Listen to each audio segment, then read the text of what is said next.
Muy buenas, soy Santiago González Varas. Vamos a hacer una reseña de este libro de Giambattista Vico, Los principios de ciencia nueva. Manejo esta edición de Editorial Folio, Biblioteca de Filosofía. Son 2 tomos. Y bueno, pues vamos a hacer un vídeo empezando por una llamada que quizás llame un poco la atención.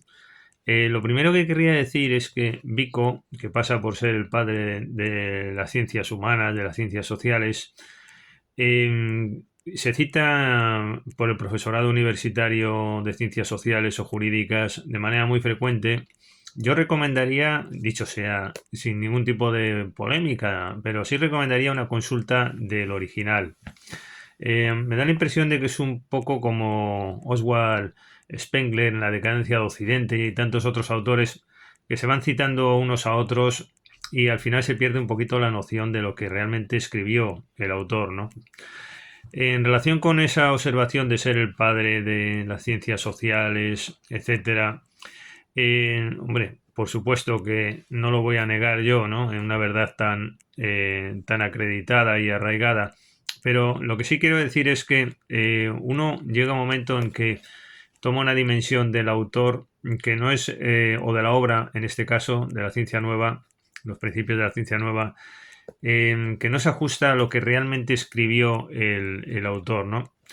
Esas observaciones que hacíamos se desprenden, vale, sí, del tratamiento que se da al tema y de un par de parágrafos que voy a leer donde se esconde esa cuestión y que pasan un poquito desapercibidos al lector, no obstante.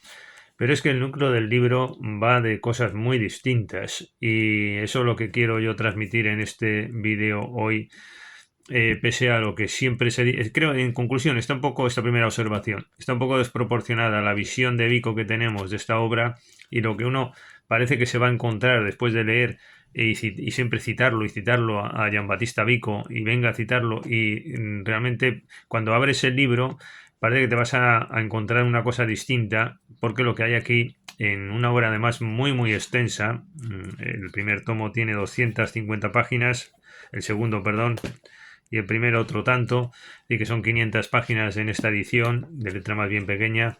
Lo que uno se encuentra aquí son cosas en su mayor parte, en el 95% distintas, como ocurre también con la decadencia de Occidente, que el 95% de las cosas que ahí se tratan no van solo de la decadencia de Occidente.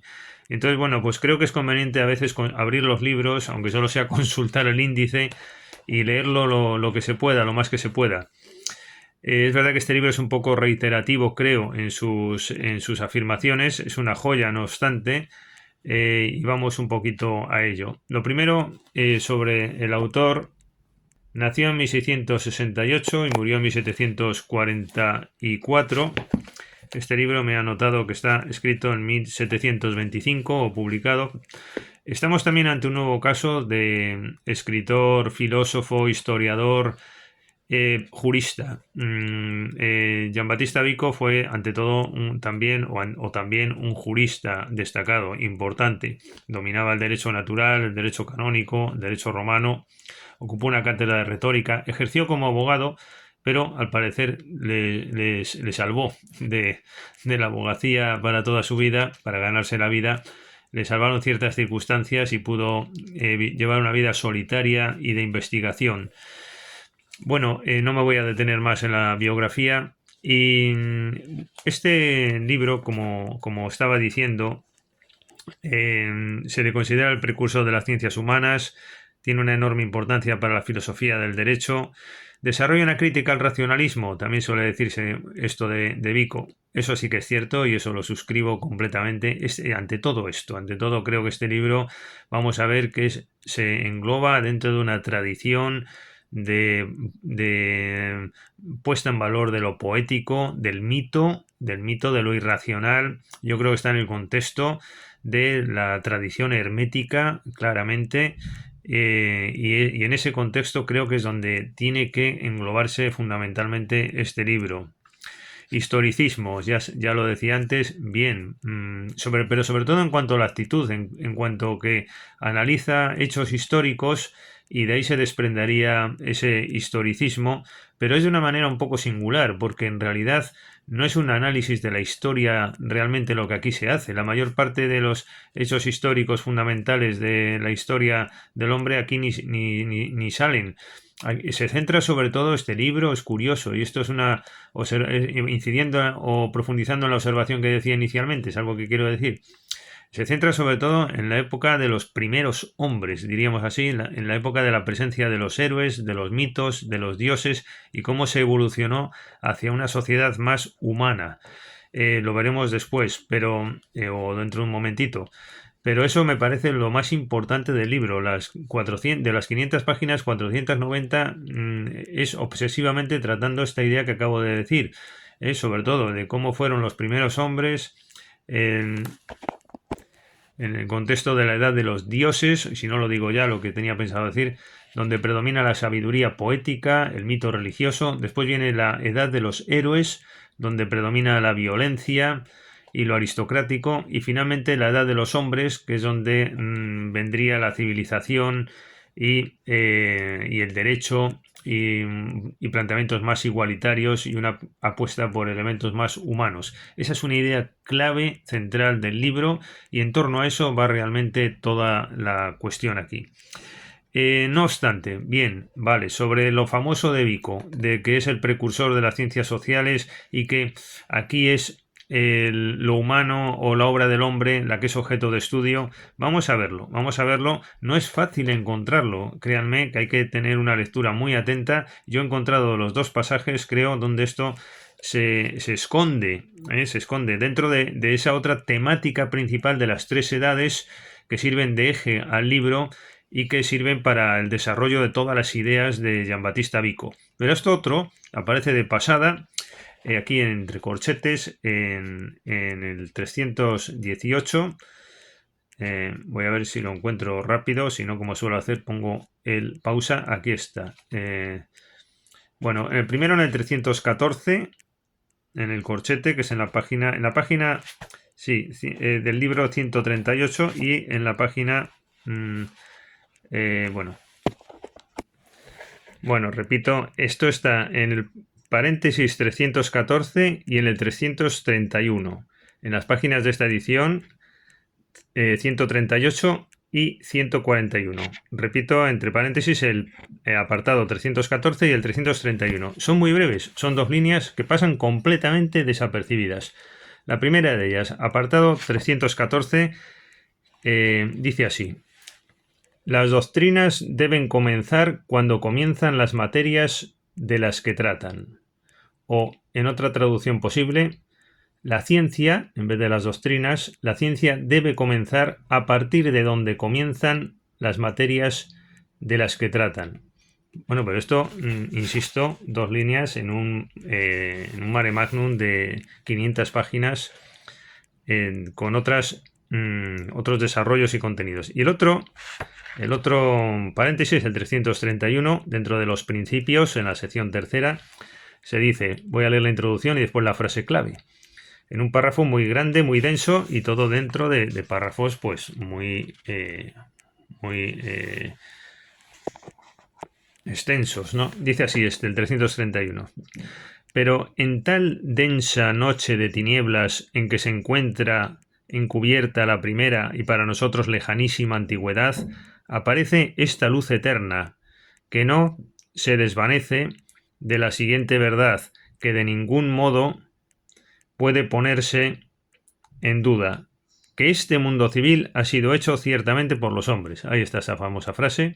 Este mundo civil ha sido hecho ciertamente por los hombres, por lo que se puede y se debe encontrar sus principios dentro de las modificaciones de nuestra mente humana. Pone en valor y sitúa como objeto del método la obra humana. Eso es cierto, aquí está. De ahí que cuantos reflexionen sobre ello deben quedar maravillados de que todos los filósofos intentaran seriamente conseguir la ciencia del mundo natural. Pero ya vemos que se desvía otra vez al tema de las tres edades, que es de lo que va realmente el libro, ¿no? Bueno, etcétera, etcétera. Esto es expresión, estos dos pensamientos del verum ipsi factum, que es lo más famoso de Vico, que es lo verdadero es igual a lo hecho, y ahí sitúa el objeto de su investigación, aportando patrones comunes para la historia. Diríamos que aquí se considera de manera global la historia y se establecen una serie de pautas valederas para la historia en general, ¿no? Eso sí es cierto también. Y después está la teoría del ricorso, ¿no? Que entra en decadencia las sociedades y vuelven a revivir, a retornar, etcétera. Pero la clave estaría, vuelvo a insistir, en las tres edades como tema eje.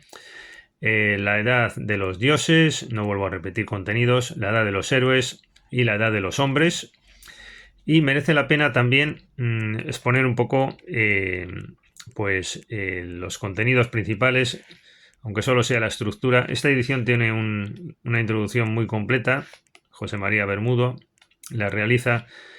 Y bueno, es muy interesante también este grabado, a ver si se puede apreciar, del original de Gian Battista Vico, en el que está por un lado la divinidad, ahí la tenemos, cómo se proyecta sobre la diosa mitológica, y después está sobre Homero. Aquí el gran protagonista del libro es Homero, son los poetas en el inicio de todo lo humano. Esa realmente es la idea, ¿no? Bueno, pues después de esta introducción tan jugosa y extensa que tiene esta edición, ya entrando en la obra de Vico propiamente, el establecimiento de los principios, el libro primero, y se establece aquí una tabla cronológica de los hechos en los que se fija Vico, todos muy remotos, antiquísimos, y después los hebreos, los caldeos, los egipcios, Zoroastro, estamos hablando del siglo X, IX, 8 antes de Cristo, los dioses de Grecia, bueno, Danao el egipcio, Orfeo, Hércules, todo con mucho detalle, y en lo que va explicando el autor Vico, es decir, explica su propia tabla, y esto es el contenido real del libro, lo otro es, como decía, algo muy breve. Después pasa a hablar de los elementos, y esto es muy importante, son los axiomas. Está escrito a modo de axiomas, siguiendo un poco también el estilo de la antigüedad, egipcio, etcétera, como él mismo dice. Y viene una serie de axiomas desde el paréntesis 119 en adelante, muchísimos axiomas, donde vas poniendo un axioma, un postulado, y después lo va desarrollando y explicando, ¿no?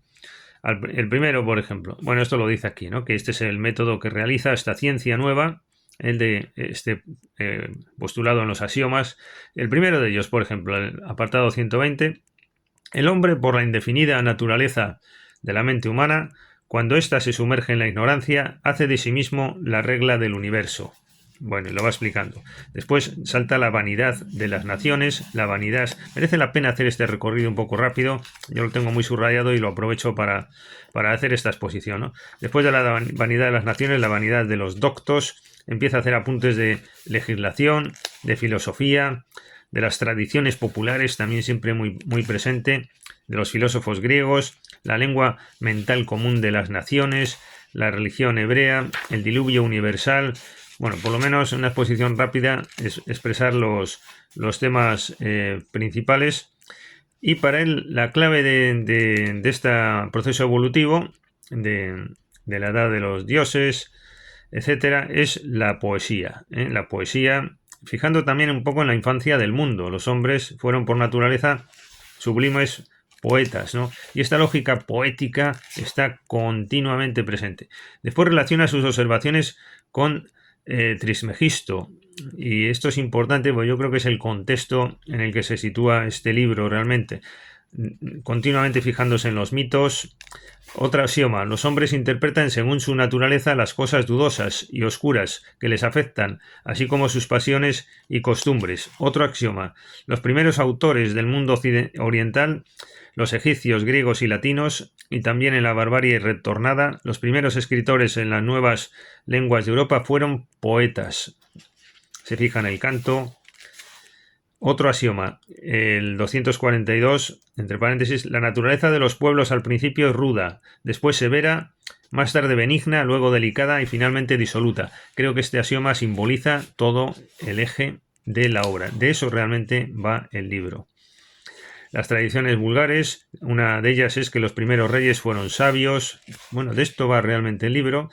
Las naciones antiguas estaban pobladas de clientes y clientelas. Los débiles desean las leyes, los poderosos las rehuyen y los ambiciosos las promueven para ganarse adeptos.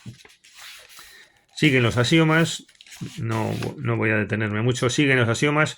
Precisamente el 314 es el que leíamos antes, merece la pena releerlo porque bueno, se le ha dado tanta importancia. Las doctrinas deben comenzar cuando comienzan las materias de las que tratan. Otro axioma, el 323, los hombres inteligentes consideran derecho todo cuanto dicta la utilidad general de las causas. Bueno, y después de los axiomas viene la siguiente parte que es los principios, que es donde se ubica el 331, entre paréntesis, que veíamos antes por referencia a esta idea de que este mundo civil ha sido hecho ciertamente por los hombres, por lo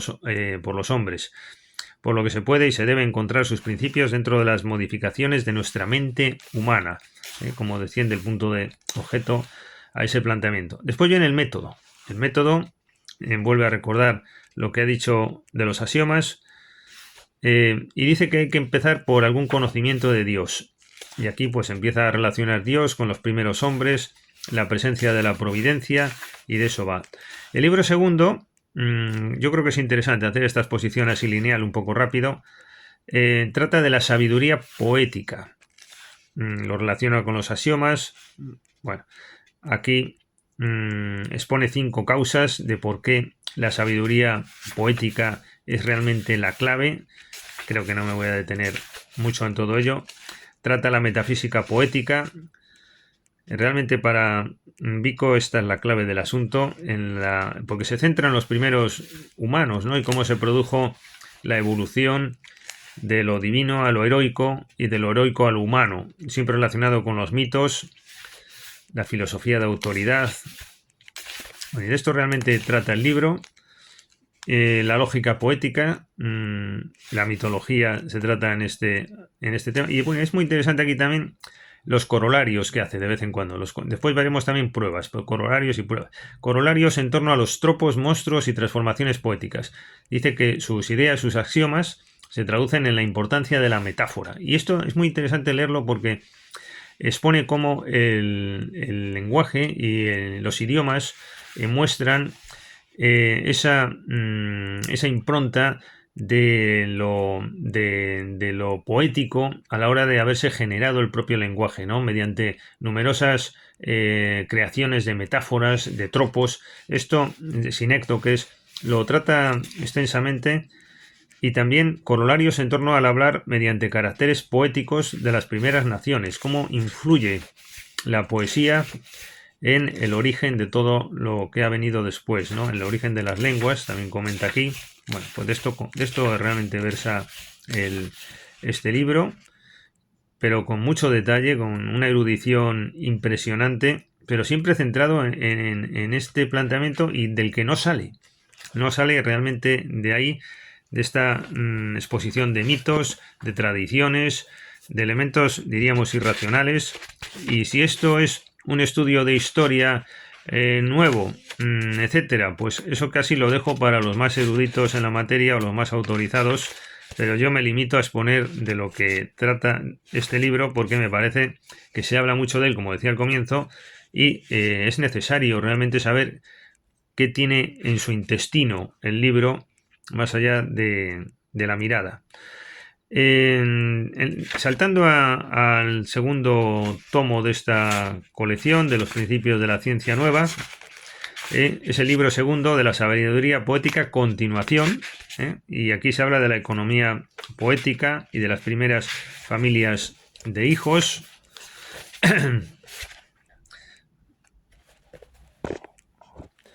Y cómo las primeras repúblicas tuvieron forma aristocrática. Si nos damos cuenta, es siempre volver a lo mismo de este eje que comentábamos antes, divino, heroico. Aquí se relaciona, bueno, pues aquí desarrolla esta idea, desarrolla la idea del elemento aristocrático dentro de ese segundo eje que comentábamos, ¿no? Todas las repúblicas han nacido de ciertos principios eternos de los feudos.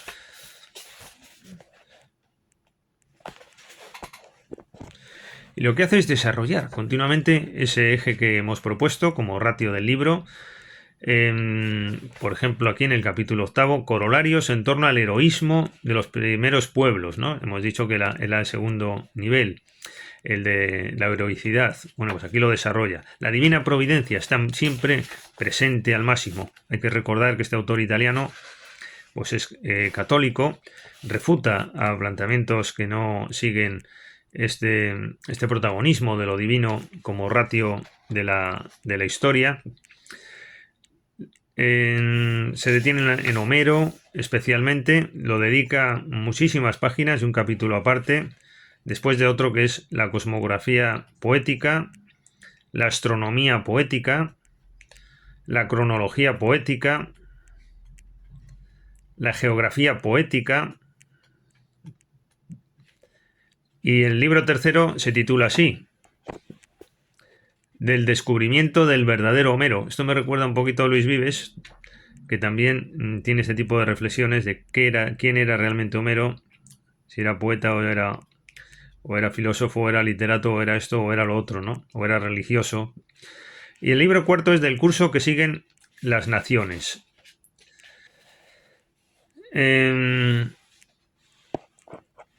Y aquí sí que ya es donde se consuma en las reflexiones anteriores y el método de Vico, y es de lo que trata realmente el libro. Vienen a ser una especie de conclusiones quizás metodológicas.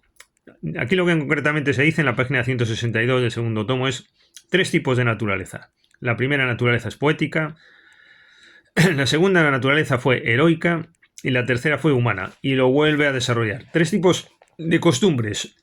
La primera, pues lo mismo, ¿no? Impregnada por la religión y la piedad.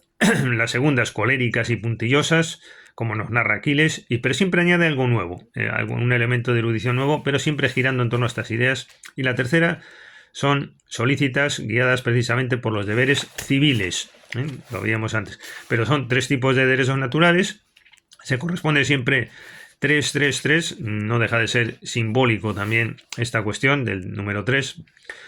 3 tipos de derechos naturales, el primero fue el divino, el segundo heroico y el tercero humano, pero todo esto lo desarrolla, es interesante desde un punto de vista incluso jurídico. 3 tipos de gobierno, pues lo mismo, el divino, el heroico y el humano, pero desarrollado con propios contenidos. 3 tipos de lenguas, lo mismo. 3 tipos de caracteres, 3 tipos de jurisprudencias, 3 tipos de autoridades, 3 tipos de derechos. Creo que con este enfoque que estoy haciendo puede tener la utilidad de poner de manifiesto realmente de lo que trata el libro. Después vienen corolarios, esto es muy interesante, los corolarios, porque es donde él se explaya y desarrolla mayores contenidos, pero sobre lo mismo. Corolario de la sabiduría del Estado en los romanos, corolario historia fundamental del derecho romano. Después 3 tipos de juicios, y se detiene aquí en los juicios divinos, con el corolario de los duelos y de las represalias. Segundo tipo, los juicios ordinarios. 3 signos de los tiempos, el signo de los tiempos religiosos, puntillosos y civiles. 3 pruebas sacadas de la propiedad de las aristocracias heroicas. No me quiero extender demasiado porque llevamos ya 23 minutos, estamos haciendo un vídeo muy largo, pero creo que merecía la pena porque, bueno, voy concluyendo ya. Y es que me interesa destacar también este capítulo, este libro, el libro quinto, que es del retorno de las cosas humanas en el resurgimiento hecho por las naciones. Es un capítulo interesante. Vico también nos advierte de los riesgos, ¿no? Más implícitamente a veces, de los riesgos que hay de que la enseñanza de la historia procura precisamente evitarlos, ¿no? No caer en la barbarie. Y la conclusión de la obra, muy interesante, sobre una eterna república natural óptima en cada uno de sus tipos, ordenada por la divina providencia. Aquí se destaca cómo los hombres al principio eran temerosos y eso explica la presencia de Júpiter, que en otro capítulo dice que está presente en todas las culturas con distintos nombres, etc. Y bueno, pero al final acaba concluyendo, como no podía ser de otra manera, con una presencia destacada de la providencia y de la religión. El último paréntesis es el 1112 y dice, en resumen, por todo lo que se ha dicho en esta obra, debe concluirse finalmente que esta ciencia trae indivisiblemente consigo el estudio de la piedad y que sin ser devoto no se puede realmente ser sabio. La búsqueda de la sabiduría, aquí de nuevo sí hay una referencia a esta aportación, ¿no? A una nueva ciencia, que es como se titula el libro. Yo creo que él pensaba desde luego en desarrollarlo. Lo que pasa es que me ha interesado hacer ver cuáles son realmente los contenidos para que cuando se hable de este libro se tenga también en cuenta y no se haga una tormenta expositiva concentrada en una serie de puntos, obviando realmente los contenidos principales de la obra. Pues nada más, hasta la próxima ocasión, muchas gracias.